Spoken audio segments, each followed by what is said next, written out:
বন্ধুর এখানে বয়স্ক লোকটির চোখ বাঁধা ছিল। সে তার বউয়ের কিছু ছবি তোলে। তারপর তার বউ সেই ছবিটা আস্তে আস্তে বের করে একটি পলিথিনের মধ্যে দিয়ে সে এই কেমিক্যালের মধ্যে দিয়ে দেয়। কিছুক্ষণ বাদে কেমিক্যালটি বসে গেলে তারপর তার ভেতরে একটি কেমিক্যাল দিয়ে দেয় যেটা পুরোপুরি বসে যাবে। কিছুক্ষণ বাদে সেটা বসে গেলে সে সেটাকে আস্তে আস্তে খুলে ফেলতে বলে, তার হাজব্যান্ডকে খুলতে বলে এবং তার হাজব্যান্ড ভাবে যে তার ওয়াইফ তাকে কী এমন সারপ্রাইজ দেবে। বন্ধুরা, যেটা দেখার পর এই হাজব্যান্ড কেঁদে ফেলে।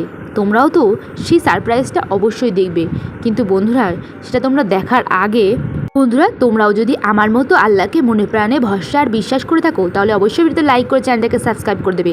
আর যারা যারা করবে না আমি বুঝে নেবো তারা আল্লাহকে মনে প্রাণে একটু ভরসা আর বিশ্বাস করতে পারে না। বন্ধুরা এরপর লোকটি সেই পলিথিনটিকে আস্তে আস্তে বের করে আনে এবং বের করে তার ভেতরে যে ফটোটা তোলা ছিল সেই ফটোটা দেখে এই হাজব্যান্ডটি অবাক হয়ে পড়ে, কারণ তার বউ প্রেগনেন্ট। আসলে তারা অনেকদিন বাবা মা হতে পারছিল না।